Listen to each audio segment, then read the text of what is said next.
Buenas noches, mi nombre es Manuel Ruiz Figueroa. Soy director del Instituto de Mindfulness y Compasión de España y también de Integra, que es un centro para bienestar de la persona, de la pareja y familia en todos los aspectos, ya sea a nivel físico, a nivel mental, psicológico o también a nivel emocional. En este espacio vamos a indicar algunos conceptos e ideas que nos permitan comprender cómo gestionar el estrés y la ansiedad. Más que nada, sobre todo en estos momentos que estamos viviendo frente al coronavirus o el COVID-19 y podamos tener algunas herramientas para aplicarlas en esta situación y más adelante también, como se darán cuenta posteriormente, y tener esta información que nos ayude sobre todo desde un soporte serio, científico de lo que está sucediendo. Además de lo que podamos hacer respecto a esta situación, que de alguna manera u otra nos lleva a vivir momentos tensos que nos conlleva el estrés, porque esta situación no solo la vivimos en nuestros hogares, no solo lo vivimos en las ciudades o en nuestro país, sino que nos está o nos ha llevado más bien a estar actualmente a una pandemia a nivel mundial, impactando a nuestra conciencia, saliendo del confort en la que estábamos viviendo.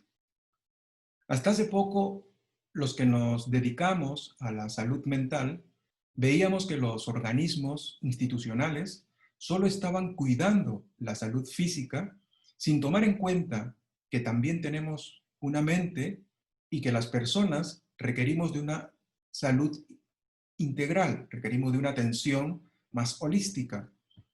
Y desde esta breve reflexión vemos que existe una serie de aspectos que son necesarios conocer y dar a la población un adecuado tratamiento multidisciplinar, máxime en estos momentos que estamos viviendo.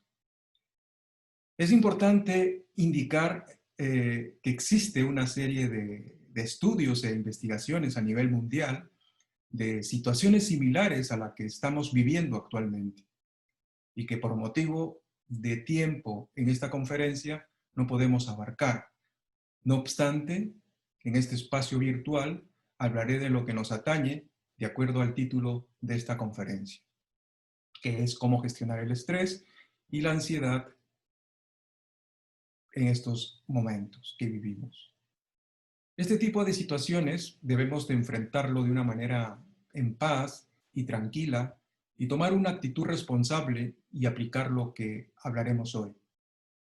No sé, quizás le suene un poco raro cuando digo, de enfrentarlo de una manera en paz y tranquila. La verdad es que no es para estar en paz y tranquilo, pero sí les diría que hay herramientas eficientes para poder generar esa paz y esa tranquilidad y poder conducirnos a una vida un poco más tranquila. Voy a tocar tres puntos fundamentalmente. Por un lado, las oleadas del COVID-19 o la pandemia y salud mental. El otro punto es las sugerencias para aplicarlas en esta situación. Y como tercer y último punto vamos a hablar también sobre la paz interior y la tranquilidad psicológica después de las vivencias de la pandemia y antes también, claro está, y que ayudará a lo largo de nuestras vidas. Por eso es la importancia, por lo que me interesó mucho hablar sobre estos temas. Tocando el primer ítem, he creído conveniente hablar sucintamente de la oleada de la pandemia y la salud mental. Luego pasaremos a tocar algunas sugerencias de cómo se puede buscar una estabilidad psicoemocional frente al estrés, tocando algunos aspectos que quizás ya se haya escuchado, sobre todo en el ámbito de los profesionales de la salud mental, de una forma científica y con un lenguaje sencillo y conciso, indicarles algo que de alguna manera pueda ayudarles y abordar la gestión del estrés. Ya no solo hoy como estaba comentando antes, sino que puede ayudarnos para la propia trayectoria de nuestro ciclo de vida que nos toca vivir. La pandemia y la salud mental es un tema que ya estamos viviendo en los titulares, estamos viendo más bien en los titulares de los medios de comunicación social y en la red de Internet. Lamentablemente, muchos de ellos no bien informados o con bulos que ocasionan un mayor estrés a nuestra población. Muchas personas estamos viviendo, experimentando ahora de una manera y quizás más adelante veremos otros resultados, como por ejemplo, cómo abordar la situación de la educación de nuestros hijos y nuestras hijas, tema que hoy por hoy es conflictivo aquí en este país donde me encuentro. Estamos siendo testigos que a pesar de los fallecidos que está ocasionando esta pandemia a nivel mundial, no se lo tomen en serio, sino que lo toman como un juego y otros como unos días libres, mientras que por el lado opuesto hay personas que no viven tal y como he mencionado, sino que incluso de una forma mucho más negativa, vemos los medios de comunicación, vemos los informativos, y otras personas pues con mayor actitud preventiva. Es importante estar preparados de forma consciente para no dejarnos arrastrar de lo que se maneja en los medios y también seamos cautos. La necesidad de lo anteriormente señalado es saber desde qué niveles estamos viviendo el COVID-19 y cómo podemos afrontarla para que más adelante de nuestras vidas no quede marcada por esta situación de experiencia negativa. Con respecto al estrés, quiero manifestar que el estrés es una emoción que nos resulta amenazante, adversa y muchas veces difícil de superar, y la reacción es que el sistema fisiológico se activa, pero también hay una respuesta subjetiva que se ha podido observar. Según cada persona y que se pueda vivir con ansiedad o con tristeza, puede ser subjetiva o no, como angustia o incluso como rabia. Esta actividad fisiológica que podemos vivir frente a esa dificultad va a generar con un estado emocional que puede tener diversas formas de respuesta, como hemos podido ver y como vamos a ver en estos instantes. Voy a compartir la pestaña. ¿Sí? Aquí, por ejemplo, estamos viendo la diapositiva en la que hago la presentación, pero este es el tema y aquí es donde yo quería llegar. Hay casos que el estrés toma una forma en el estado de ánimo y no darnos cuenta de esto dentro del proceso del estrés pueden experimentarse de muchas formas, ya que en el transcurso de nuestra vida podemos tener un efecto del estrés con una experiencia adversa. Por ejemplo, en el caso de un niño o una niña que haya vivido la pérdida de uno de sus padres o incluso dentro de una separación de sus padres, pueden generar experiencias de estrés que pueden prolongarse hasta llegar incluso a un estrés crónico.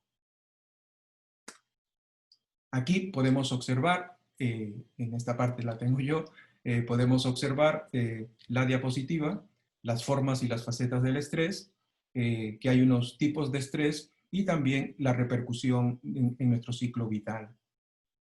Por ejemplo, nuestro ciclo vital desde el tiempo de la infancia, desde el tiempo de la niñez, la adolescencia, la adultez y la vejez. Dentro de todo ese proceso se dan pues una serie de manifestaciones como el estrés a nivel temprano dentro de nuestro ciclo vital, de lo que es la infancia y la niñez.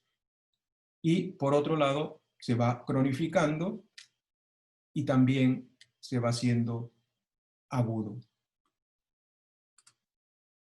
Como había dicho anteriormente, la pérdida de uno de los padres o incluso dentro de una separación de los padres puede generar experiencias de estrés que pueden prolongarse hasta llegar incluso al estrés crónico. Como podemos observar ahí, desde la infancia a la niñez se puede adquirir aquello. Pues podemos hablar de muchos casos que muchas veces no somos conscientes de lo que está ocurriendo en el niño o la niña. Cuando los llevan a primer día de clase, por ejemplo, y se resisten y lloran, eh, porque lo están viviendo como una separación o abandono de sus padres. Claro que no es así, pero la criatura la vive así, de esa manera. Por eso la importancia de conocer lo que estamos tratando, porque aprender en este instante es preparar el futuro de nuestros hijos, de nuestras hijas y también, claro está, el nuestro. Pero es necesario indicar que muchas de estas experiencias estresantes que vivimos y que no son tan intensas, pero que se alargan en el tiempo, también pueden tener un efecto importante en la salud mental y la salud física de las personas. Y por último, estaría el estrés agudo, como hemos podido ver en la diapositiva, que está dentro del campo de la adolescencia a la adultez, dentro de nuestro ciclo vital. Por ello, cuando estudiamos el fenómeno de la pandemia, sabemos que va a tener un impacto muy distinto en el momento en que la persona se encuentra en su trayectoria vital.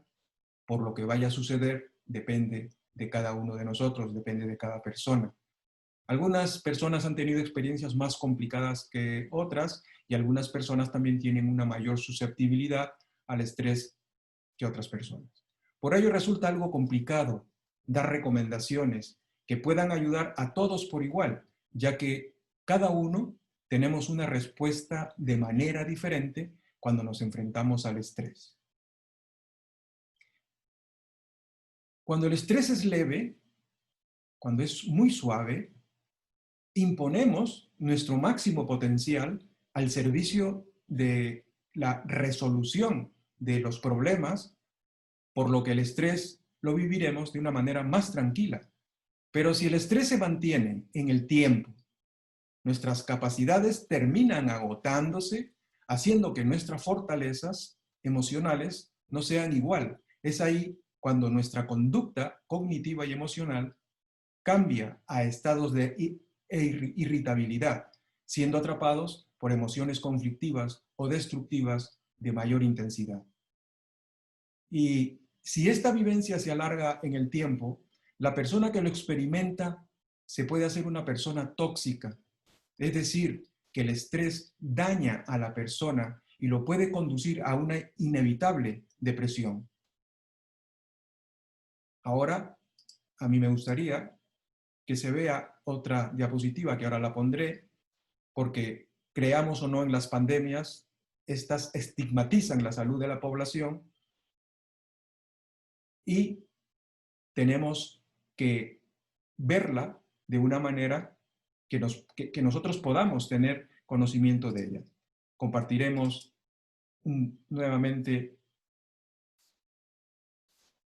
otra diapositiva y aquí es lo que yo quería indicar, ¿no?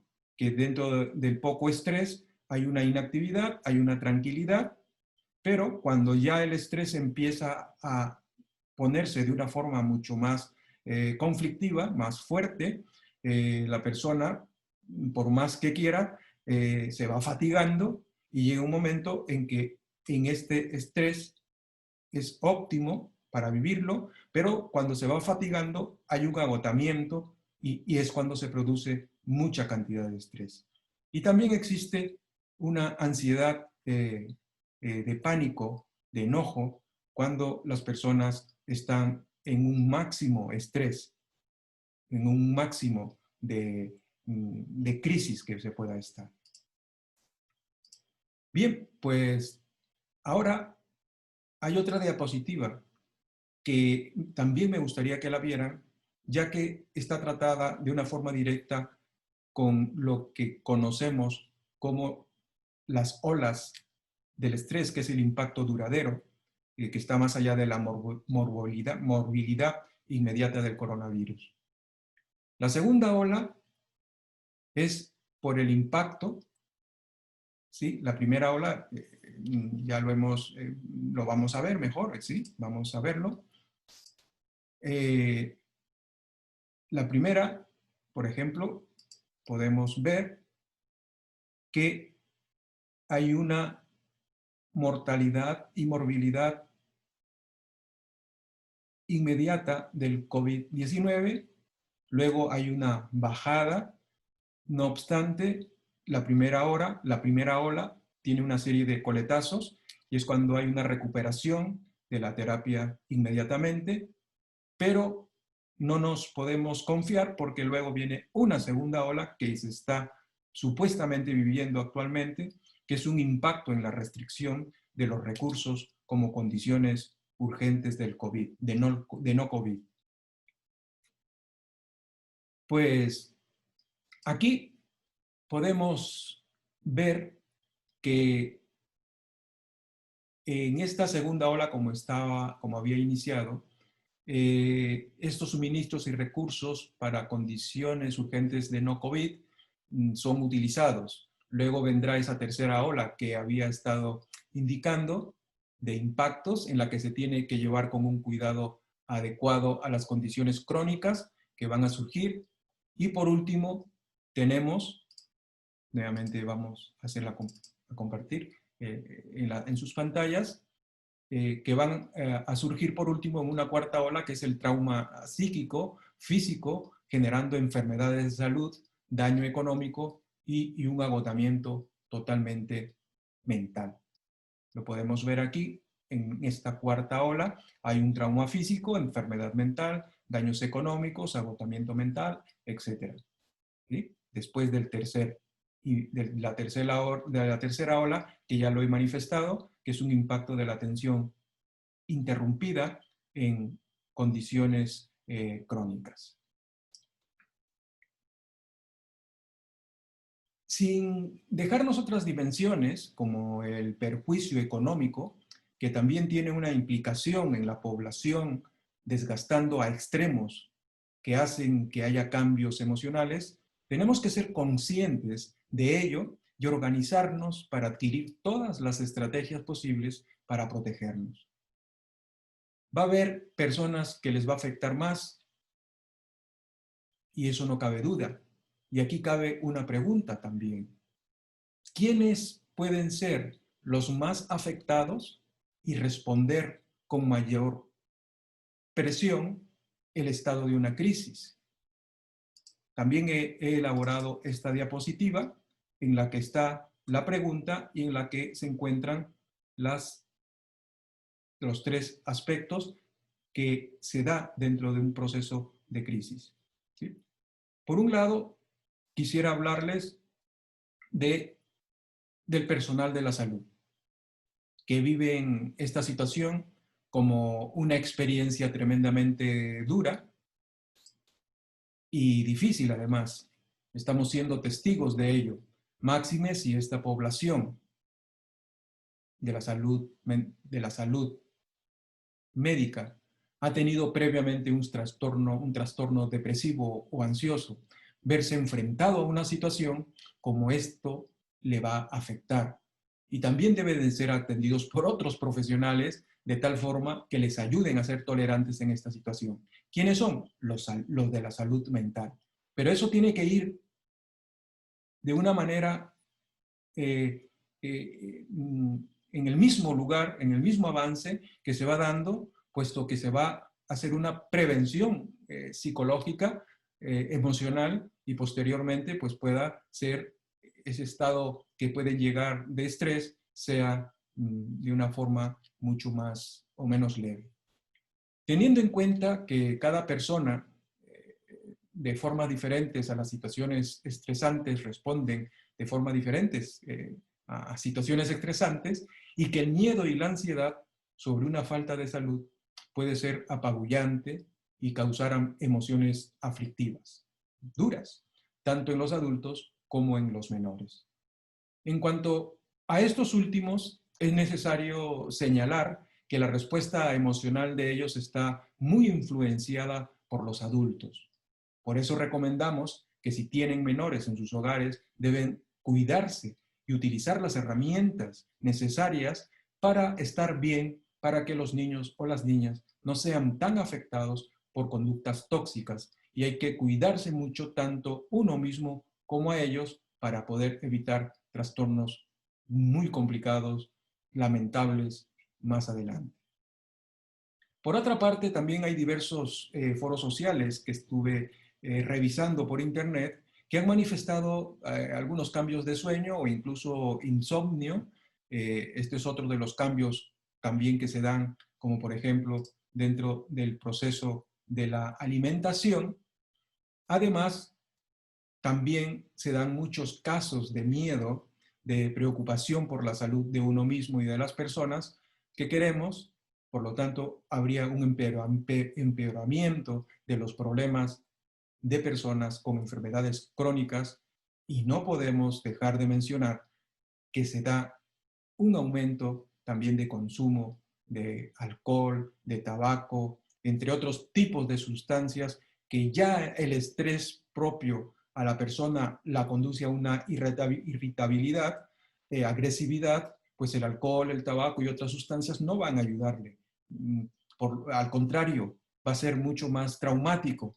Eh, por eso se ha visto incluso muchos enfrentamientos de pareja, muchos enfrentamientos y problemas de tipo familiar en esta pandemia.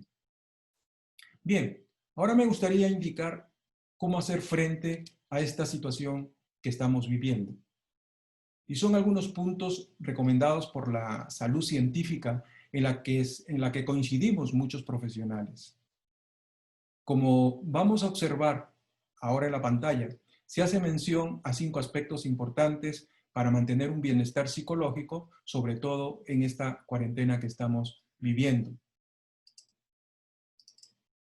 Ahí está, podrán observar el bienestar psicológico con 5 aspectos que se ha colocado, con los 5 aspectos que he mencionado, pues las personas decir que las personas mantienen un bienestar psicológico cuando sostenemos una conexión emocional, aunque sea de manera virtual.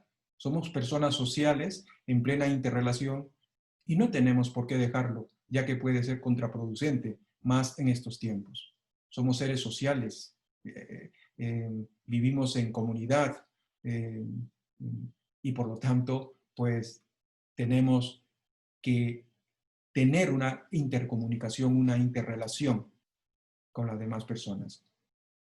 Otro punto importante es no ser presa de la cantidad de información, de noticias, de ellas no fiables, como en las redes sociales, en Internet, que tienen dos cosas. Por un lado, es buena porque mantenemos las relaciones familiares, hablamos por videoconferencias a nuestras amistades, eh, y por otro lado, no tan bueno. Si estamos enganchados en Internet, donde hay una lluvia de información que no ayuda en nada a nuestra salud mental y física. Tenemos, por lo tanto, que ser selectivos con las noticias que sean pues de fuentes fidedignas de forma puntual. Luego también habrán podido observar en el mismo cuadro que hemos estado viendo anteriormente, podemos ver aspectos que tienen que ver con la familia. En nuestro hogar, las familias desestructuradas.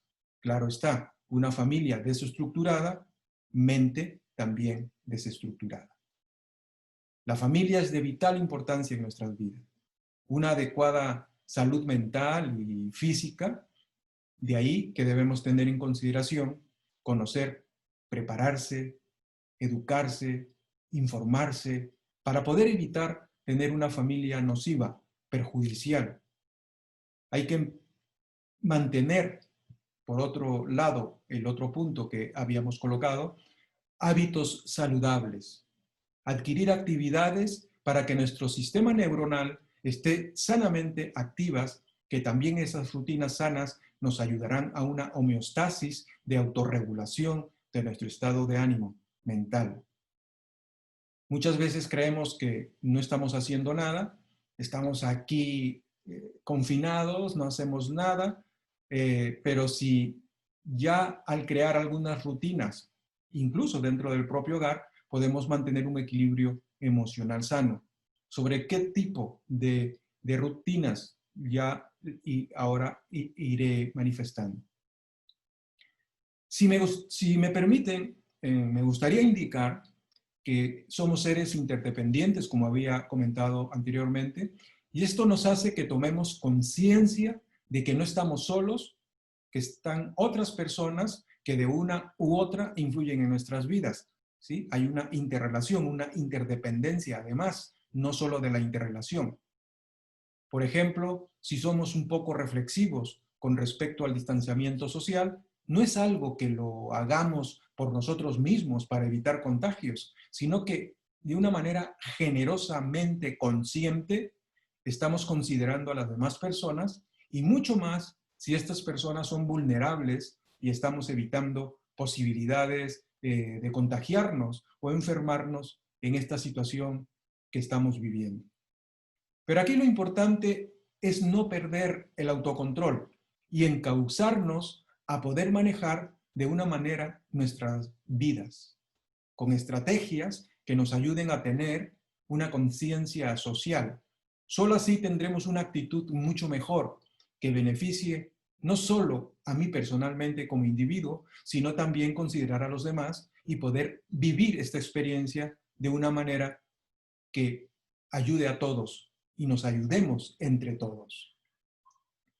Con respecto a adquirir un bienestar y una paz interior, también podemos hablar de algo que es de vital importancia, que ahora tengo una diapositiva preparada, porque desde hace algunos años y unos y otros más tiempo, hemos estado realizando prácticas meditativas o contemplativas que trae un alto beneficio mental, emocional y físico, como por ejemplo el mindfulness y la actitud generosa consciente, que ambas están certificadas científicamente. Y aquí quiero recordar que esta certificación científica la dio un gran neurocientífico, Richard Davidson, un gran investigador y reconocido a nivel mundial por sus estudios con monjes budistas y los efectos de la meditación en el cerebro. Son unos estudios increíbles, son unos estudios realmente fabulosos para que nosotros podamos tener conocimiento de cómo funciona mindfulness. Para esto tengo un tema especialmente posteriormente, porque también es algo que es muy vasto, es muy amplio y no quiero salirme tampoco del tema.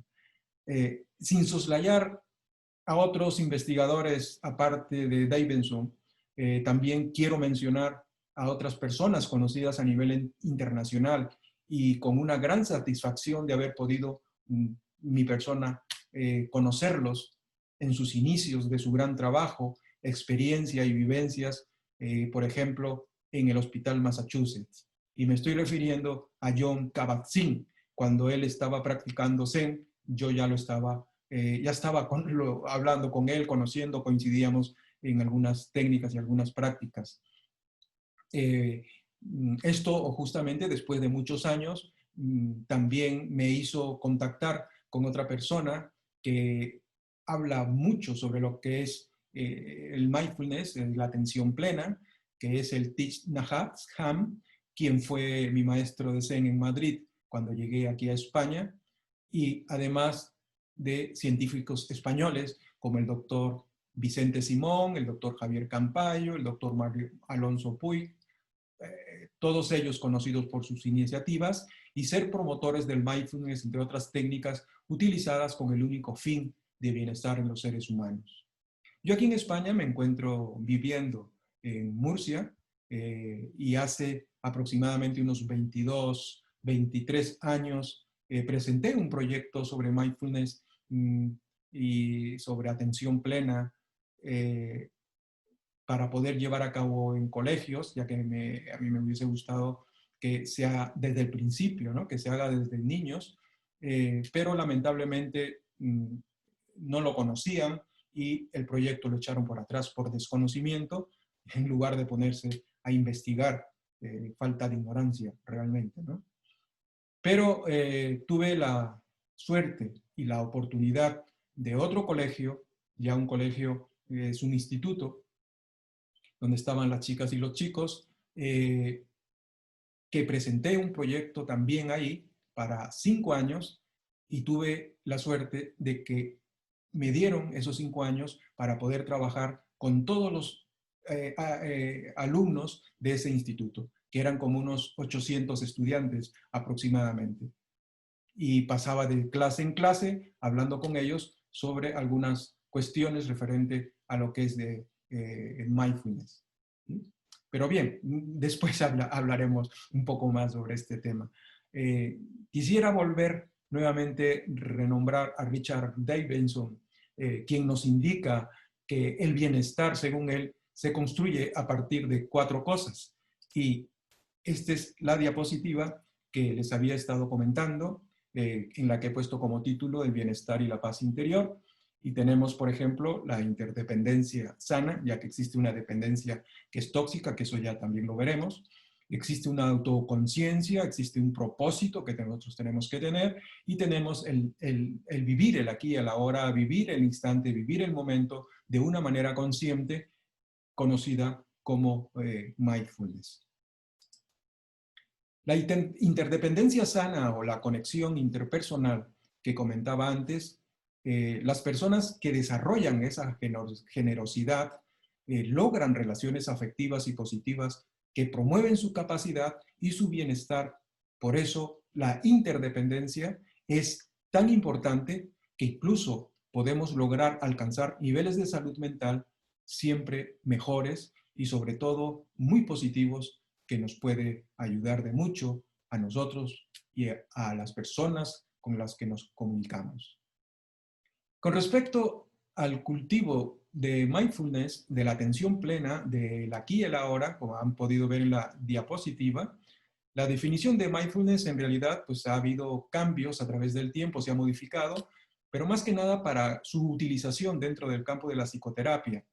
Yo tengo la consulta aquí en Murcia y utilizo en mis psicoterapias, utilizo la técnica de mindfulness, y la verdad es que está teniendo eh, mm, pues está teniendo no solamente una ayuda para las personas, sino que también les gusta a la gente, sobre todo cuando empiezan a experimentar ese tipo de tranquilidad, que lo hacen incluso en poco tiempo. Kabat-Zinn en el año 2000 dijo unas palabras. Dijo, mindfulness es un tipo especial de atención con intención, momento a momento y sin juzgar. Así, pueden incluir dentro de sus hobbies y pasatiempos las prácticas de mindfulness, por ejemplo. ¿Sí? Hablar de mindfulness es un tema muy vasto, muy extenso. No podríamos terminar todo lo que en realidad conlleva y nos puede ayudar para lograr una paz interior y un buen equilibrio psicológico y emocional. De hecho, en la universidad doy mindfulness, atención plena, en la Universidad de Murcia, y también estoy dando otros cursos ahí, pero lo que más me gusta de verdad es la orientación que estamos o que estoy dando de lo que es el mindfulness. ¿Sí? Entonces, ya estamos dentro de la universidad, ya estamos dentro de los colegios, también a los profesores se les está dando mindfulness. Ya llevo varios colegios dirigidos a los profesores, y los proyectos se están de alguna manera se están aprobando, Es decir, y eso quiere decir que mindfulness en el transcurso de estos 22 años ha ido dándose a conocer y nosotros hemos sido los que hemos empezado a darle mucho, muy duro para que podamos practicarlo, conocerlo y experimentarlo.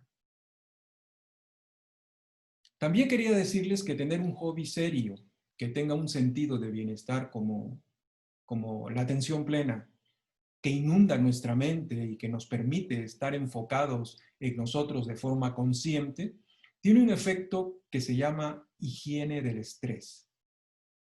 Además de ejercitarnos en el aquí y ahora, en mindfulness, también tenemos que procurar tener un sentido en las cosas que hacemos en nuestras vidas.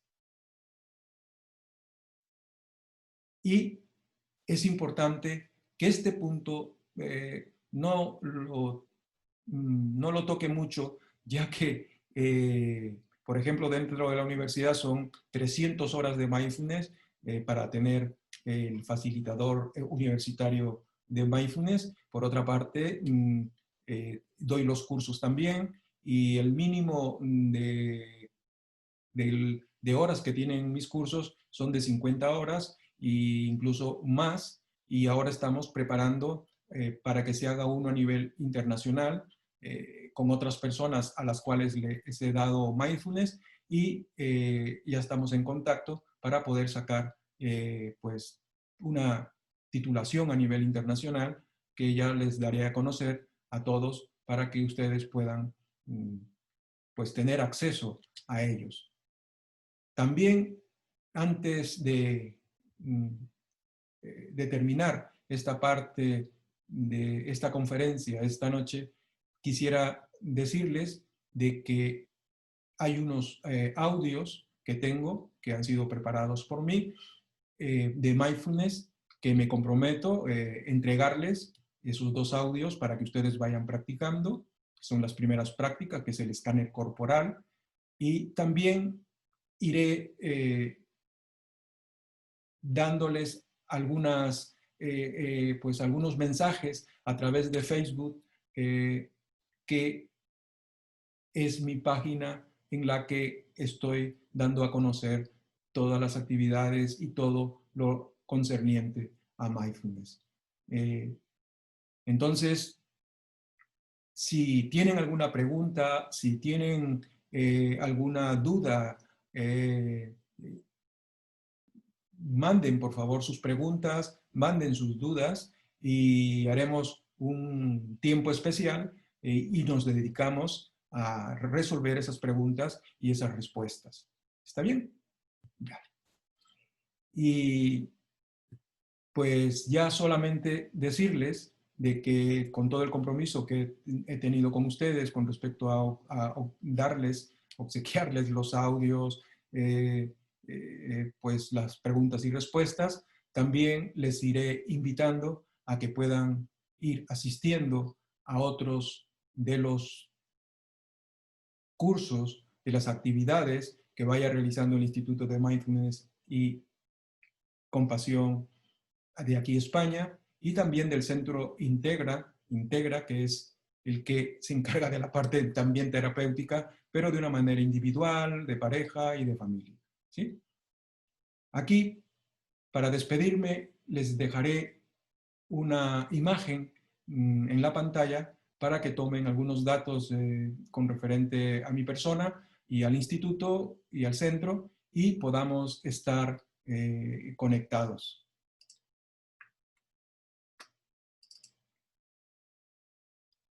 Aquí está, podemos ver la página web del Centro Integra, el Facebook que está a mi nombre, hay un blog del Instituto de Mindfulness donde podrán encontrar algunos escritos, y está el correo y está el móvil o el WhatsApp.